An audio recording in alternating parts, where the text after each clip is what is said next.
Hey, what's up, everybody? I'm Carmine and I play bass. And today we're going to discuss the one bass technique that has become my secret weapon.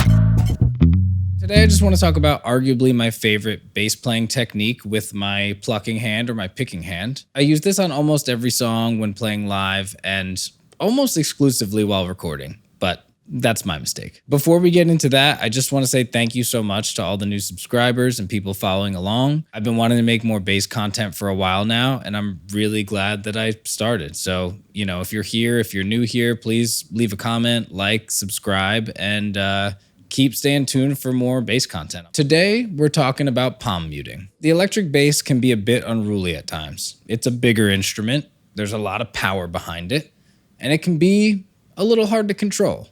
My approach, I'm trying to control this thing as much as I can. Like I said in my previous video, I always subscribe to the idea that less is more. I'm kind of looking at my two hands here as a compressor.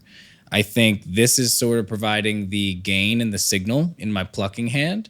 And in my left hand, this is kind of the threshold and allowing however much signal to pass through as I choose. While keeping with that analogy, I like to think about palm muting as using a noise gate. So we're choking the signal just a little bit more. The form and the technique is quite second nature to me at this point. I do it every day. So I'll try not to glance over it too quickly, but you basically want to just start with a karate chop here. You want to start with a straight hand on your plucking hand, and you're just going to lay that up against the bridge. And that's going to be your anchor. You want to make sure while you're learning this and practicing this technique that your hand is just staying glued to that bridge at all times. The more you practice with your hand in this position, the more comfortable you're going to get. It will be a little uncomfortable at first, and one of the biggest hurdles you're going to have to overcome is the fact that you're going to be using your thumb primarily to pluck the strings. If you haven't done this very much in the past, your thumb might be lacking the stamina, the dexterity of your other typical plucking fingers. So that's going to be your biggest challenge, and we'll get into that. Now, of course, you can work your other fingers into this style, but we'll get to that later in the end of the video. For now, we're just going to focus on holding down the groove with our thumbs. The main challenge starting out with your thumb is going to be speed. I'm not really a fast bass player to begin with. I'm not a virtuoso type. I'm playing really simple or trying to just stay funky most of the time.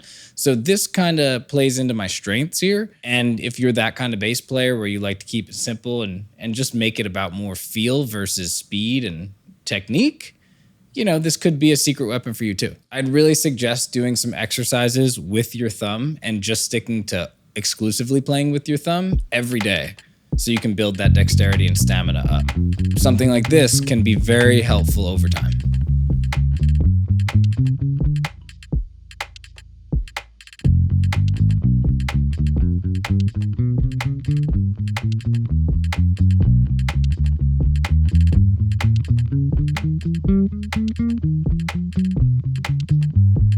When recording or playing live, I find that palm muting gives me so much control over my dynamics. I'm actually more comfortable playing while palm muting now than playing with an open hand. That's just me. If you think of your hands here as sort of a volume meter from 0 to 10, I'd say palm muting is going to be about 0 to 5.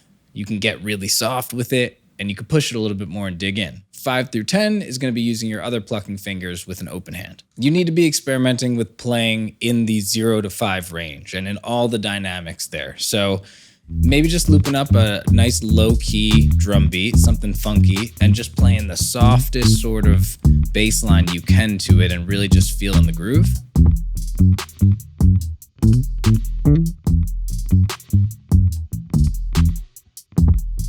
And then slowly but surely work it up from there in intensity. Understanding the parts of songs where this technique applies is, as always, the most important thing here. When you put it into real life application, try it out. Play a whole song at your next rehearsal or in your next practice while palm muting, and kind of try to use your own judgment, listen to the record if you're playing along with something, and see where it actually applies dynamically to the song. You're not going to be going on this huge halftime breakdown at a rock show just palm muting. You're probably going to want to be open and sustain some notes there. Just experiment and apply it in real life. And as usual, that's the best way to see what's working and what's not.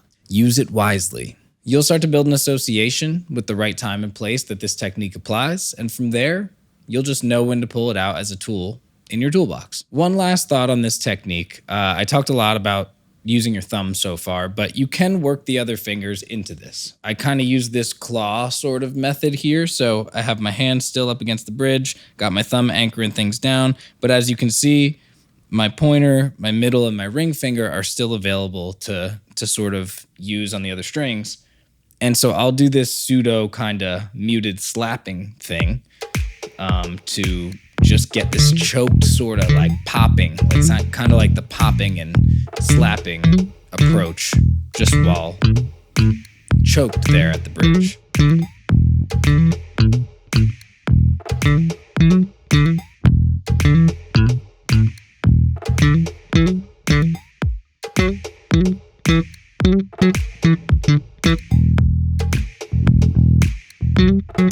Thank you so much for watching, and thanks again to all the new subscribers. Please leave me a comment down below. Let me know if there's a different topic you'd like me to touch on. I'm really trying to make more of these bass videos, and I appreciate all the support and feedback.